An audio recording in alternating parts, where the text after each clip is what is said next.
Bismillahirrahmanirrahim. Assalamualaikum warahmatullahi wabarakatuh. Bismillah walhamdulillah wassalatu wassalamu ala rasulillah nabiyina Muhammadin ibn Abdillah wa ala alihi wa ashabihi wa man tabi'ahuda ila yaumil qiyamah wa la hawla wa la quwata illa billah. Asyhadu an la ilaha illallah wahdahu la syarikalah wa asyhadu anna Muhammadan abduhu wa rasuluh. Allahumma shalli wa sallim wa barik ala sayyidina Muhammadin wa ala alihi wa sahbihi ajmain. Bapak-bapak dan saudaraku jemaah Masjid Al-Falah yang kami cintai karena Allah, puja puji syukur senantiasa mari kita panjatkan kehadirat Allah Subhanahu wa taala. Pada malam hari ini kita diberikan kemudahan untuk melaksanakan sholat maghrib berjamaah dan melaksanakan kajian rutin pada malam Ahad. Mudah-mudahan langkah-langkah kaki kita dari tempat kita masing-masing menuju masjid ini dan juga duduk kebersamaan kita ini menjadi wasilah bagi kita semuanya agar Allah ridho telah memasukkan kita ke dalam surganya. Amin ya Allah ya rabbal alamin. Salam dan salam semoga selalu dicurahkan kepada suri tauladan kita semuanya, Nabi Muhammad Rasulullah Shallallahu Alaihi Wasallam, dan kepada para keluarganya, para sahabat-sahabatnya semua, dan kepada seluruh pengikutnya sampai hari kiamat, termasuk kita. Semoga kelak kita mendapatkan syafaatnya di yaumil qiyamah. Amin ya Allah ya rabbal alamin. Ada ibu-ibunya juga ya Pak? Ada ya. Bapak-bapak dan ibu-ibu yang saya hormati, yang kami cintai karena Allah, pada malam hari ini, walaupun singkat, saya ingin sampaikan renungan kembali tentang kiat-kiat memperoleh atau menjalani hidup bahagia di dunia dan mudah-mudahan selamat nanti di akhirat.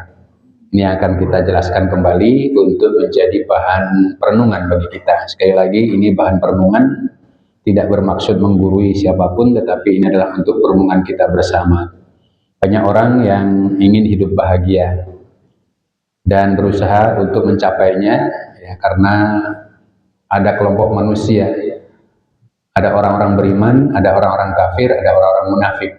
Orang-orang kafir dan munafik biasanya kebahagiaan dunia itu diukur dengan kemewahan materi, jabatan kedudukan yang tinggi, pengaruh yang luas, atau kekuasaan yang luas. Termasuk diantaranya barangkali ya mungkin gelar-gelar keilmuan yang banyak, ya, sehingga kemudian di situ menjadikan kehormatan yang luar biasa dan mereka mengharapkan hal itu sebagai suatu kebahagiaan. Tapi ternyata banyak orang yang sudah mencapai kedudukan tinggi, jabatan tinggi, kekuasaan luas, ilmu juga luas, tetapi juga ternyata tidak memperoleh kebahagiaan di dalam hidupnya. Nah, inilah makanya kita melakukan kajian ini untuk perenungan bagi kita semuanya.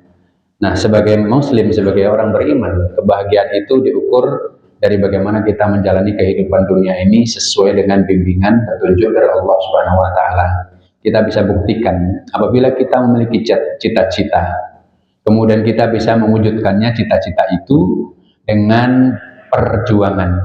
Maka sekecil apapun perjuangan yang kita lalui untuk memperoleh cita-cita dan cita-cita itu terwujud, itulah sesuatu kebahagiaan. Artinya diukur dengan mujahadah kita, kesungguhan kita di dalam menjalani kehidupan ini.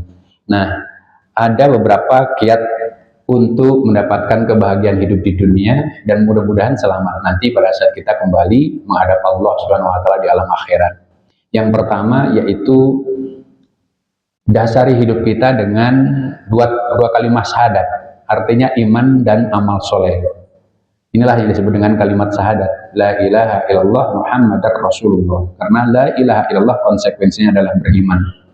Dan iman ini tentu saja kita sudah paham ada 6 rukun iman. Iman kepada Allah, kepada para malaikat, kepada kitab-kitab, kepada rasul dan kepada hari akhirat serta qada dan qadar. Nah, ini adalah fondasi utama di dalam kehidupan hidup bahagia di dunia dan insya Allah selamat di akhirat. Sebab tanpa iman, harta sebanyak apapun, kedudukan setinggi apapun, jabatan, kekuasaan seluas apapun, itu akan membuat orang resah, tidak merasa puas dan tidak merasa bahagia. Apalagi kalau dia memperolehnya dengan sesuatu hal-hal yang dilarang oleh Allah Subhanahu wa Ta'ala. Jadi ini yang harus kita jadikan panduan pertama, iman dan beramal soleh. Iman artinya kita mengimani tentang kekuasaan Allah dengan kesempurnaannya, tiada Tuhan yang berhak disembah selain Allah, dan kita paham bahwasanya hidup kita ini diciptakan oleh Allah hanyalah untuk beribadah menyembah kepada Allah Subhanahu wa Ta'ala. Di dalamnya kita dikasih ujian-ujian, cobaan-cobaan, ujian kebaikan, ujian keburukan, untuk mengetahui siapa yang terbaik amalnya, kesudahannya. Tetapi di dalam menjalankan kehidupan dengan kewajiban untuk ibadah kepada Allah, Allah memberikan fasilitas. Langit dan bumi beserta isinya diciptakan untuk fasilitas bagi manusia, untuk mengolahnya, untuk menjadikan bekal. Bagaimana kemudian segala sesuatu yang ada di muka bumi ini kemudian menjadi fasilitas yang dapat dijadikan sarana untuk memperoleh keridhaan Allah Subhanahu wa Ta'ala. Makanya setelah kita mendapatkan segala sesuatu fasilitas dari Allah di muka bumi ini, apakah berupa ilmu, berupa harta, kekayaan, jabatan, kekuasaan, gunakan untuk beramal soleh. Amal soleh artinya amal yang dilaksanakan atas dasar iman dan mengikuti petunjuk cara hidup Rasulullah Shallallahu Alaihi Wasallam. Inilah yang harus kita jadikan fondasi pertama, kunci kiat sukses atau kiat bahagia di dunia dan insya Allah selamat di akhirat. Dalilnya banyak sebenarnya, tapi saya kutipkan satu ayat Al-Quran di dalam surat An-Nahl ayat 96 yang saya yakin di antara Bapak dan Ibu jamaah sekalian pasti sudah pernah membacanya. Allah berfirman, A'udzubillahi minasyaitonirrajim, Bismillahirrahmanirrahim. Man 'amila sholihan min dzakarin aw unsa wa huwa mu'min falanuhyiyannahu hayatan thayyibah wa lanajziyannahum ajrahum bi ahsani ma kanu ya'malun. Barang siapa yang mengerjakan amal kebajikan, amal-amal soleh, baik laki-laki maupun perempuan dalam keadaan beriman, maka pasti kata Allah akan kami berikan kepada mereka atau kepadanya kehidupan yang baik. Maksudnya kehidupan di dunia, menjalani kehidupan dunia dengan baik, dan akan kami beri balasan dengan pahala yang lebih baik dari apa-apa yang pernah mereka kerjakan di dunia. Ini adalah janji dari Allah Subhanahu wa Ta'ala. Dan setiap muslim mestinya paham, meyakini dengan sepenuh hati akan janji dari Allah Subhanahu wa Ta'ala. Karena di ayat ini barang siapa, artinya siapa saja tidak dipatasi. Kelompok umur, tua, muda, laki, perempuan dijelaskan, bahkan jelas di sini laki-laki maupun perempuan dalam keadaan beriman. Maka itu yang pertama, iman dan amal soleh. Dan ini pondasi yang pertama, iman didasari dengan kalimat thayyibah la ilaha illallah. Kemudian amal soleh, yaitu amal-amal yang dibimbing, diteladankan, dicontohkan, diarahkan oleh Rasulullah Shallallahu Alaihi Wasallam. Ya, kita tidak perlu sebut satu persatu di dalam kehidupan ini. Ya, sunnah-sunnah Rasulullah banyak sekali. Kita sudah pernah jelaskan ya di dalam kehidupan sehari-hari ada sunnah-sunnah Rasulullah Shallallahu Alaihi Wasallam yang mesti kita jalankan, yaitu zikir dan ihtisab. Kemudian kiat yang kedua, ya. Kiat yang kedua adalah takwa dengan segala konsekuensinya. Iman dan amal soleh itu akan menghasilkan ketakwaan. Dan ketakwaan ini tidak hanya ketakwaan individu. Jadi dengan segala konsekuensi ketakwaan. Sebab orang yang bertakwa selalu akan diberikan pembelaan, jalan keluar, dibimbing oleh Allah Subhanahu wa Ta'ala menghadapi setiap permasalahan yang dihadapi. Dan di sini takwa ini membuahkan rasa tawakal. Jadi takwa dan tawakal. Kalau tadi iman dan amal soleh yang pertama. Yang kedua kiatnya adalah takwa dan tawakal hanya kepada Allah Subhanahu wa Ta'ala. Tawakal bukan berarti kepasrahan, tidak berbuat apa-apa, nerimo ing pandum kata orang Jawa. Ada orang Jawa di sini, Pak. Nerimo ing pandum itu artinya menerima pembagian. Bukan hanya sekedar itu, tetapi dia berusaha berikhtiar didasari dengan segala potensi yang dia miliki, tapi tetap didasari dengan iman dan amal soleh tadi. Nah, orang bertakwa tidak akan pernah buntu terhadap permasalahan yang dihadapi. Allah sendiri yang akan menjamin jalan keluarnya. Ya, dengan takwa dan tawakal kepada Allah, maka tidak akan pernah buntu hidupnya. Masalah apapun yang besar akan dibantu, ditolong, dibimbing oleh Allah Subhanahu wa taala untuk mendapatkan solusinya. Karena orang yang bertakwa itu selalu berbuat kebaikan dimanapun berada, sehingga tidak pernah dibiarkan oleh Allah Subhanahu wa taala dalam keadaan sedih sendirian. Allah berfirman di dalam surat At-Tolak, ya, sudah paham semua di dalam surat At-Tolak. Wa may yattaqillaha yaj'al lahu makhraja. Barang siapa yang selalu bertakwa kepada Allah, dia, maksudnya Allah Subhanahu wa taala, akan berikan jalan keluar terhadap setiap permasalahan yang dihadapinya. Wa yarzuqhu min haitsu la yahtasibu, dan akan memberikan rezeki dari arah yang tidak pernah disangka-sangkanya. Ini adalah janji dari Allah yang kedua, kiat mendapatkan hidup bahagia di dunia dan insya Allah selamat nanti di akhirat. Kemudian di dalam sabda Rasulullah SAW, Rasul juga menguatkan tentang janji Allah tadi. Rasul bersabda, "Lau annakum tatawakkaluna 'alallahi haqqa tawakkulihi," ya.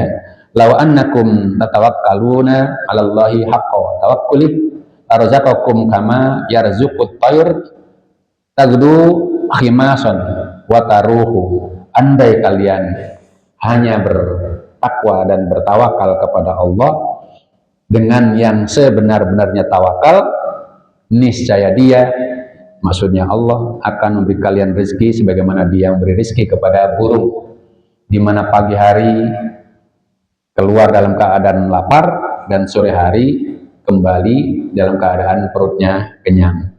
Nah, ini adalah bagian dari janji Allah dan Rasulnya, petunjuk Rasulnya. Yang kedua, kalau kita ingin hidup bahagia di dunia, tetapkan komitmen, konsisten, istiqomah di dalam ketakwaan dan ketawakalan kepada Allah Subhanahu wa taala. Dan kita sudah paham yang disebut dengan takwa itu adalah melaksanakan perintah-perintah Allah sesuai dengan kemampuan kita masing-masing dan meninggalkan segala larangan Allah tanpa reserve, tanpa dibantah. Nah, itu yang disebut dengan ketakwaan. Kemudian kiat yang ketiga, hidup ini harus diiringi dengan sabar dan syukur. Karena tadi Allah memberikan ujian dan cobaan. Cobaannya itu ada yang menyengsarakan, yang menyedihkan atau keburukan. Cobaannya ada yang berupa kebaikan, kenikmatan, kecukupan, dan lain sebagainya. Nah, hadapi hidup ini, tetap ingat kepada Allah Subhanahu wa taala, jangan seperti Qarun atau yang lain lah, ya, orang-orang yang durhaka, merasa apa yang diperolehnya itu karena kepintarannya, karena kepiawaiannya, karena ilmunya, atau karena kekuasaannya. Semuanya itu atas izin dari Allah Subhanahu wa taala. Maka di dalam hidup ini jangan pernah lepas dari sabar dan syukur. Banyak orang diuji dengan kesulitan-kesulitan, bahkan sampai menjelang kematiannya tetap dalam keadaan sulit. Nah, itu banyak orang yang seperti itu. Kita sudah pernah jelaskan, Rasulullah pernah menjelaskan dalam hadisnya yang artinya ada seseorang yang derajatnya mulia dan tinggi di sisi Allah, tapi dia tidak memiliki ilmu, yang dengan ilmu itu dia berbakti menyebarkan ilmunya, ya, supaya menjadi manfaat bagi sesama. Artinya kedudukannya, ilmunya tidak banyak, ya, ilmunya mungkin naluriah saja. Kemudian yang kedua, dia tidak punya harta, yang dengan harta itu dia beramal soleh. Dia juga tidak punya kekuatan atau kekuasaan, sehingga dengan kekuasaan atau kekuatannya itu dia berjihad di jalan Allah. Maka dia akan diuji oleh Allah Subhanahu wa taala dengan kesulitan dan kemiskinan, bahkan sakit terus-menerus. Nah, ini, tapi dia dalam keadaan selalu bersabar. Artinya hidup ini harus kita pahami, manakala kita mendapatkan ujian keburukan, sabarlah itu. Karena dengan kesabaran itu baik. Nanti kita bacakan hadisnya, ya. Kemudian manakala kita mendapatkan kenikmatan apapun juga, jangan pernah lupa bahwa itu semua karunia dari Allah Subhanahu wa taala, maka kita harus bersyukur. Ya, di samping mengucapkan banyak memuji Allah, mengucapkan alhamdulillah, memuji Allah, tapi gunakan kenikmatan itu untuk tetap berfungsi dengan baik untuk mendapatkan wajah atau ridho dari Allah Subhanahu wa taala. Telinga kita masih belum tuli, mata kita masih belum katarak dan buta. Ya, kemudian tangan kita masih utuh, kaki kita masih utuh, hidup kita masih sehat. Maka jangan rusak mata kita, jangan rusak telinga kita, jangan rusak tubuh kita dengan hal-hal yang bisa mengurangi fungsinya. Ya, kalau kita sudah berkurang fungsinya itu qadarullah, karena umur udah nggak bisa diobohongi. Ya, tetapi setidak-tidaknya jangan gunakan untuk berbuat maksiat, tapi gunakan untuk banyak beribadah. Karena sekali lagi Allah ciptakan hidup kita ini hanya untuk beribadah kepada Allah Subhanahu wa taala. Saya yakin hafal ayatnya, wa ma khalaqtul jinna wal insa illa liya'budun. Tidaklah aku ciptakan jin dan manusia kecuali semata-mata hanya untuk beribadah, menyembah kepadaku. Nah, disitulah makanya kita harus ingat, gunakan segala apa yang Allah karuniakan kepada kita dengan rahmatnya yang begitu banyak, nikmatnya yang begitu banyak, maka untuk tetap bagaimana menjadi bermanfaat dan tidak menjadi hal-hal yang celaka atau menimbulkan kemurkaan dari Allah Subhanahu wa taala. Jadi ini harus menjadi hal yang penting, sabar dan syukur. Ya. Dijelaskan di dalam hadis, Rasulullah menyatakan sungguh sangat indah dan menakjubkan setiap urusan orang-orang beriman itu. Semua urusannya akan menjadi baik. Jika ia mendapatkan kesenangan, dia bersyukur, maka bersyukur itu menjadi baik baginya. Dan jika dia mendapatkan kesulitan atau kesusahan, dia bersabar, maka sabar itu adalah baik baginya. Bahkan di dalam ayat Al-Quran surat Ibrahim ayat yang ke-7 ya, la in syakartum la azidannakum.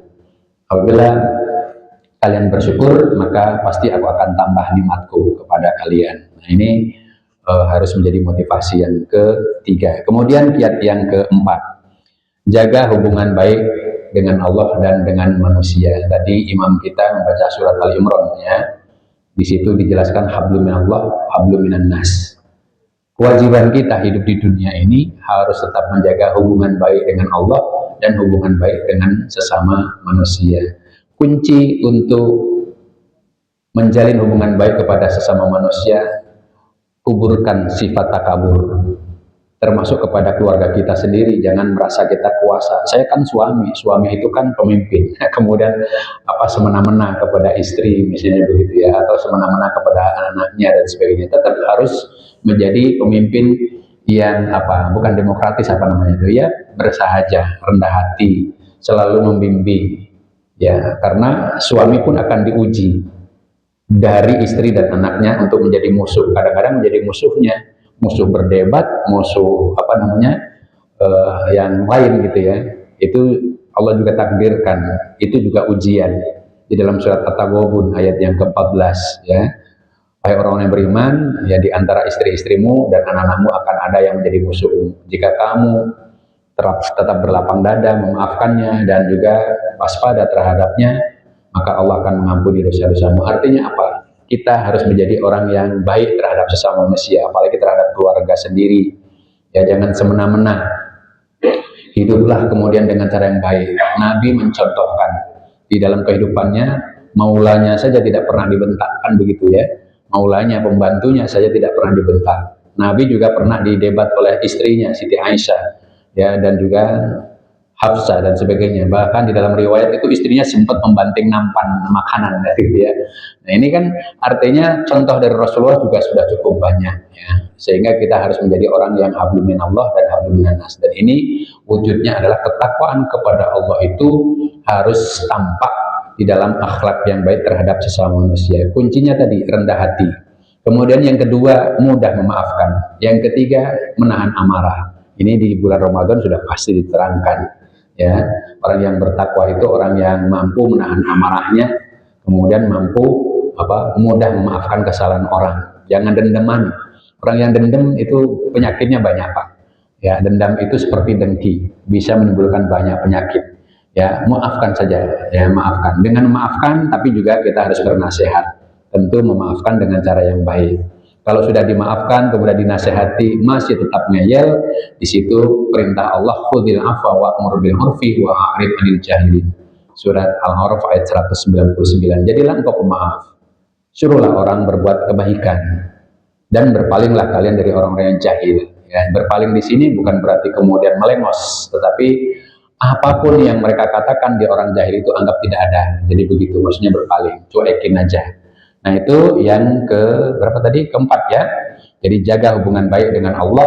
Hubungan dengan Allah ya seperti hari-hari sholat 5 waktu tepat waktu, dilaksanakan dengan berjamaah dan seterusnya. Ini menjadi penting dan menjadi kewajiban bagi kita semuanya supaya hubungan dengan Allah baik, tetapi juga hubungan dengan manusia harus juga tetap baik. Dijelaskan di dalam ayat Al-Quran ya, surat Ar-Ra'd, surat nomor 13 ayat 28 ya. Ciri-ciri orang yang qurb ilallah dengan baik, hubungan dengan Allah yang baik adalah selalu ingat Allah dimanapun dia berada. Ingat kepada Allah artinya zikrullah, dan ini sudah kita pernah jelaskan ya, bagaimana kita banyak berzikir dengan zikir yang sebanyak-banyaknya, tetapi tidak mengurangi dan mengalahkan aktivitas kita sehari-hari untuk bekerja, untuk mencari maisha, untuk berhubungan dengan sesama manusia, untuk berhubungan baik dengan istri, dengan anak dan keluarganya. Nah itu kuncinya kan sudah jelas ya, bagaimana kita harus berzikir kepada Allah dengan zikir yang sebanyak-banyaknya. Ingatlah, hanya dengan berzikir, mengingat Allah, hati akan menjadi tentram, akan menjadi optimis ya. Dan kemudian hubungan dengan manusia, hadis Rasulullah mengingatkan, ahabbun nas ilallahi anfa'uhum linnas. Orang yang paling dicintai ya oleh Allah adalah orang yang paling banyak bermanfaat bagi manusia yang lain. Ini hadisnya sahih ya, bukan khairukum ya anfa'uhum linnas, tapi ahabban nasu ilallahi anfa'uhum linnas. Orang yang paling dicintai oleh Allah adalah manusia yang bermanfaat bagi sesama manusia yang lain. Nah, manfaat di sini ya tadi dengan ilmunya, kemudian dengan kekuasaannya atau dengan pengaruhnya, ya dengan jabatannya, memberi manfaat kepada manusia. Sekarang ini banyak pejabat yang bikin kesal manusia, betul ya Pak? Menteri Agama saja mau ngurusin keropak masjid gitu ya. Ini kan repot. Maaf bukan bergosip, tapi ini kenyataan Pak. Ya, aneh-aneh gitu. Ucapannya nyakitin rakyatnya gitu loh. Mestinya kan dengan jabatannya bagaimana rakyat menjadi tenang, kan begitu ya Pak ya, itu manfaat gitu. Ini kadang-kadang ucapannya, kebijakannya itu bikin manusia kesel. Nah ini bahaya. Jadi kalau kita ingin hidup bahagia di dunia, selama di akhirat, gunakan segala potensi yang Allah berikan, ya jabatankah, kekuasaankah, ya harta, ilmu dan sebagainya, untuk bermanfaat bagi manusia yang lain, mengangkat harkat derajat manusia yang lain. Ya, orang yang baik malah dibully. Ya, Yusuf Kala misalnya begitu ya, pinjamannya cuma 30 triliun, sementara yang lain 100 sekian triliun, ya nggak dibully gitu ya. Padahal dia rutin bayar tepat waktu, bahkan termasuk istilahnya bunganya itu dibayarnya, tapi dibully. Padahal dia minjem untuk mengangkat harkat derajat manusia, menerangi Pulau Sumatera, menerangi seluruh Pulau Sulawesi. Nah ini kan banyak orang-orang yang durhaka sekarang ini, pejabat-pejabat yang ucapannya menyakiti rakyatnya. Nah karena itu kita ingatkan, siapapun dari kita, kalau menjadi pejabat, jadi aparat, atau jadi penguasa ya, yang memiliki pengaruh dengan ilmunya, dengan kekuasaannya, dengan nasabnya atau dengan jabatannya itu, jadikanlah itu untuk bermanfaat dan memberi manfaat kepada manusia. Kalau tidak bisa memberikan manfaat, minimal jangan bicara yang menyakiti manusia. Kelima, tinggalkan segala sesuatu yang haram, makruh, atau yang tidak berguna, atau yang meragukan. Ini penting. Ya, hidup ini jangan sampai kita terjebak kepada hal-hal yang haram. Sebab rezeki yang Allah takdirkan kepada setiap manusia itu cukup. Dan rezeki yang diberikan oleh Allah kepada manusia itu pasti berkah dan halal. Yang jadi masalah karena toma, karena merasa tidak cukup, karena iri dengki dengan yang lain, karena terpengaruh dengan hasutan hawa nafsu ya, yang tidak pernah cukup. Ini masalahnya. Jadi Allah takdirkan rezeki kepada setiap manusia, setiap makhluk itu pasti cukup. Nggak mungkin nggak cukup. Yang bikin tidak cukup karena tomaknya tadi, karena hawa nafsu ingin lebih daripada yang lain. Lihat tetangganya ada beli ini dia pengen, ya kayak hidup sebenarnya, dan ini adalah tipu daya, akhirnya terjebak kepada apa namanya, judi online, ya. Tadinya sih pinjol barangkali, ketika pinjol kemudian mengikat, dia berusaha untuk nyari peruntungan dengan judi online, makin terlibat, makin belibet, akhirnya menjadi orang yang hina. Ingat bahwa orang yang terlibat kepada hidup dengan berhutang itu penghinaan. Ya pasti hidupnya akan hina, dia akan menjadi tawanan dengan hutangnya itu. Makanya Rasulullah mengingatkan, hutang itu adalah bendera Allah untuk menghinakan manusia di dunia. Siapa yang ingin dihinakan Allah, maka dia hidupnya banyak berhutang. Ya, kita boleh berhutang tapi bukan untuk konsumtif, dalam arti bukan hidup itu dengan mengandalkan hutang, kecuali terpaksa, misalnya begitu ya. Terpaksa ini juga perhitungan hutangnya, jangan yang rentenir. Nah, ini penting dalam hidup juga untuk menjadi manfaat bagi manusia. Orang yang memiliki kelebihan harta, kalau ada orang yang berhutang ya dipinjami, jangan pakai bunga.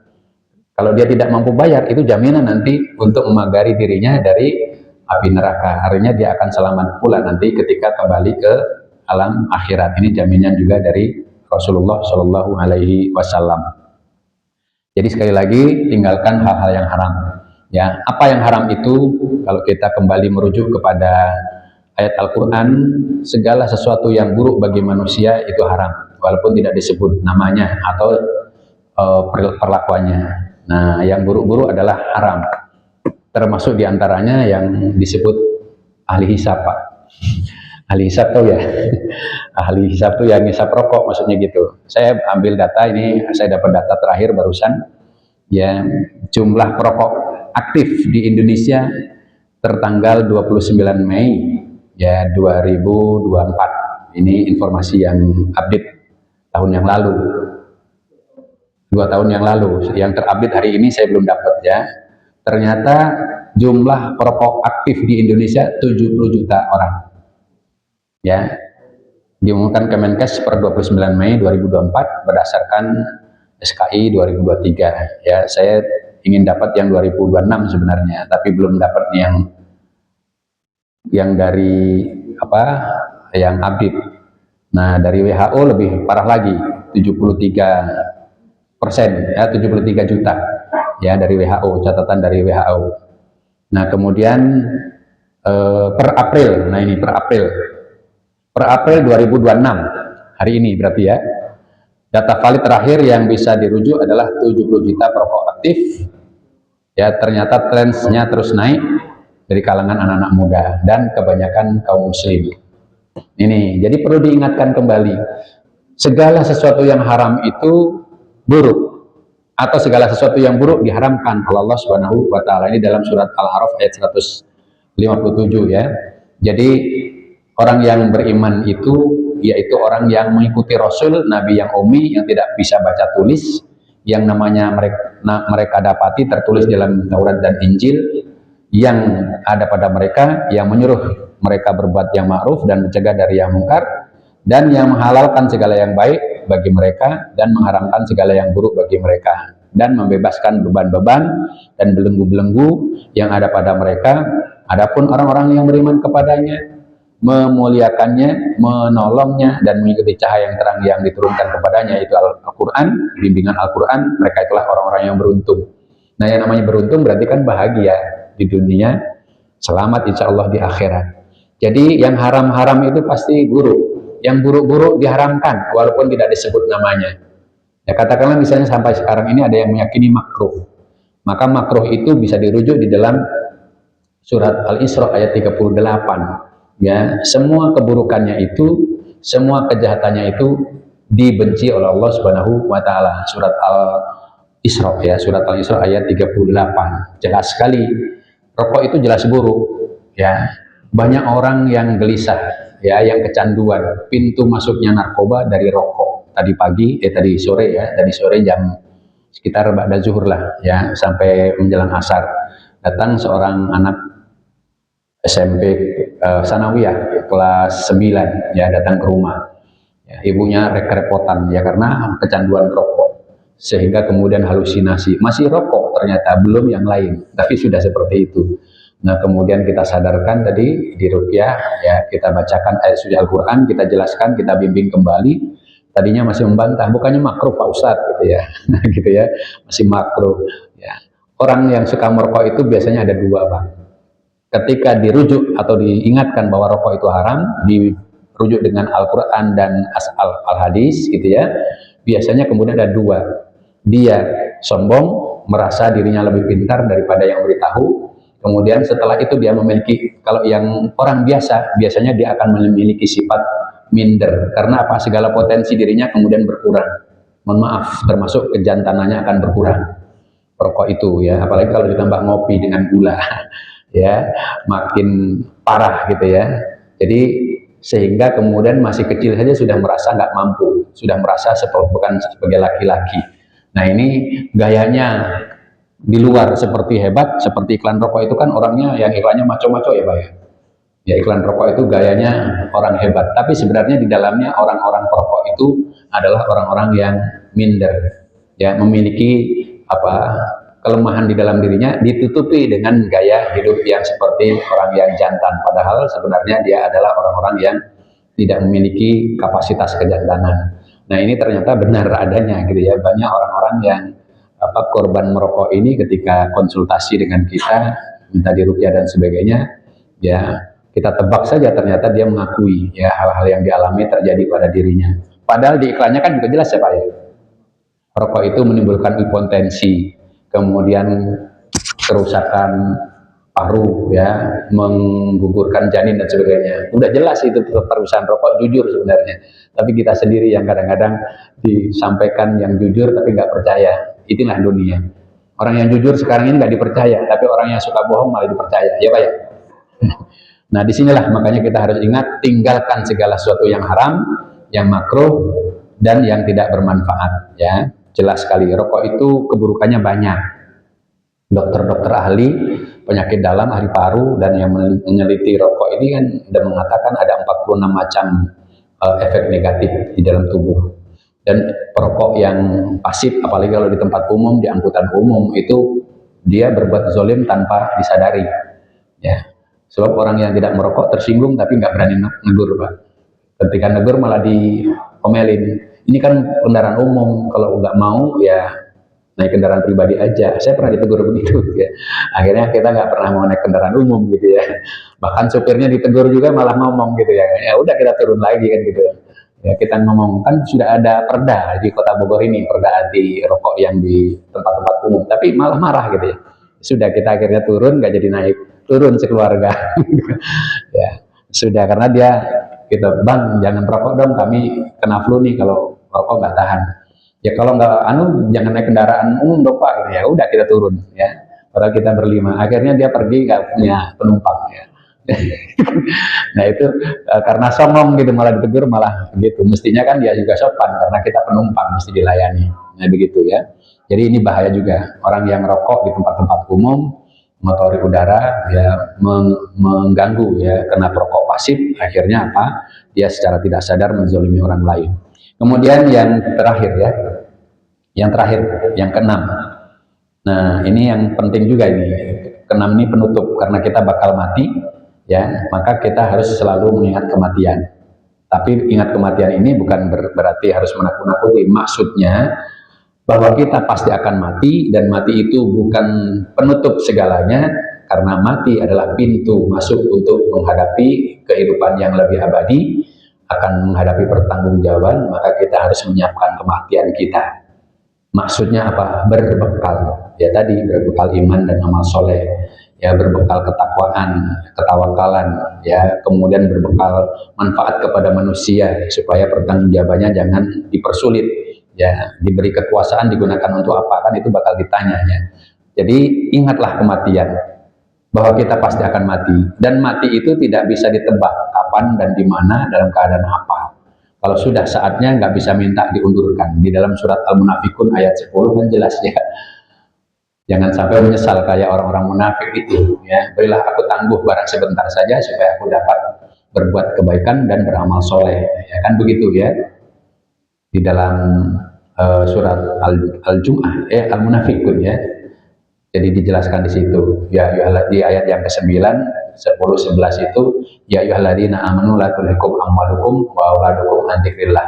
Wa may yaf'al dzalika fa ulaika humul khasirun. Wa anfiqu mimma razaqnakum min qabli ayyatiya ahadakumul maut.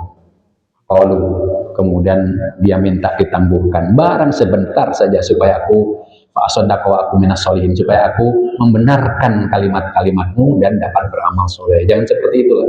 Kita ini pasti bakal mati, tak tahu di mana, kapan umurnya, berapa umurnya ya. Maka kita harus berbekal. Ya ayyuhalladzina amanu taqullaha wal tandur nafsum ma qaddamat liwat wattaqullaha innallaha khabirum bima ta'malun. Wahai sekalian orang yang beriman, bertakwalah kalian kepada Allah dan hendaklah setiap diri pribadi memperhatikan apa yang telah dipersiapkannya, telah diperbuatnya untuk bekal hari esok. Dan bertakwalah kepada Allah, sesungguhnya Allah Maha melihat apa yang kalian kerjakan. Jadi ini penting ya. Di dalam hadis Rasul mengatakan aksiru dzikrohadi min ladati, yaitu al-maut, yakni al-maut. Perbanyaklah mengingat pemutus kelezatan. Perbanyaklah mengingat pemutus kelezatan. Tadi ada yang ngobrol ya, Mas, 50 tahun kalau makan harus hati-hati kan gitu ya. Jangan asal lezat saja gitu ya. Jangan asal lezat saja, tapi kita harus ingat pemutus kelezatan, yaitu kematian. Maka jangan sampai kita lengah.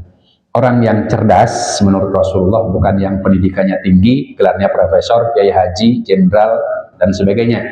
Tapi orang yang cerdas adalah al-qayyisu man dana nafsahu wa amila lima ba'dal maut, yaitu yang selalu menghisap dirinya, mengintrospeksi dirinya, ya, hawa nafsunya, mencegah hawa nafsunya yang tak terkendali dan selalu berusaha beramal untuk bekal hidup setelah kematiannya. Itulah orang yang cerdas, kata Rasulullah Shallallahu Alaihi Wasallam. Dengan demikian mudah-mudahan kita insya Allah ya, apabila kiat yang 6 ini menjadi panduan bagi kita semuanya di dalam menjalani kehidupan di dunia ini, insya Allah hidup kita bahagia di dunia, optimis, dan insya Allah kita akan diwafatkan dalam keadaan husnul khotimah dan Allah ridho memasukkan kita ke dalam surganya.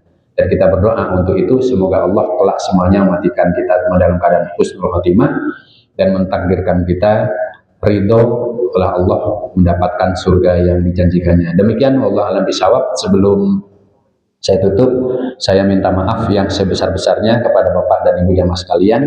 Ya, apabila selama ini ada interaksi ya di dalam memberikan materi, berinteraksi ada hal yang kurang berkenan, kurang sopan dan sebagainya, ada kata-kata yang menimbulkan salah perasaan, salah persepsi, mohon dimaafkan sebesar-besarnya. Ada jadwal 3 kali lagi di Al-Falah ini, ya jadwal Jumat sekali, kemudian taklim 2 kali, tapi mungkin tidak bisa saya laksanakan karena insya Allah bulan Mei saya berangkat ibadah haji. Ya, jadi berangkatnya tanggal 19, pulangnya tanggal 30 Juni kalau menurut jadwal ya. Jadi mungkin ada 2 jadwal yang tidak bisa saya penuhi, kecuali kalau bisa online ya. Kalau misalnya bisa Zoom, bisa saja saya Zoom di sana. Kalau maghrib kan masih asak sekitar jam 2 ya, jadi masih bisa. Kalau ada fasilitas Zoom mungkin masih bisa. Tapi kalau Jumat nggak bisa kan. Ya, jadi gitu. Nah inilah makanya saya sebelum berangkat mohon dimaafkan yang sebesar-besarnya apabila ada kesalahan kata-kata, perilaku ya yang tidak berkenan. Semoga Allah senantiasa memberikan kita kebaikan, keberkahan dan juga memberikan ridho bagi kita semuanya terhadap apa yang kita lakukan di dunia, dan mudah-mudahan ridho memasukkan kita ke dalam surganya. Amin ya Allah ya Rabbal Alamin. Billahi taufiq wal hidayah. Assalamualaikum warahmatullahi wabarakatuh.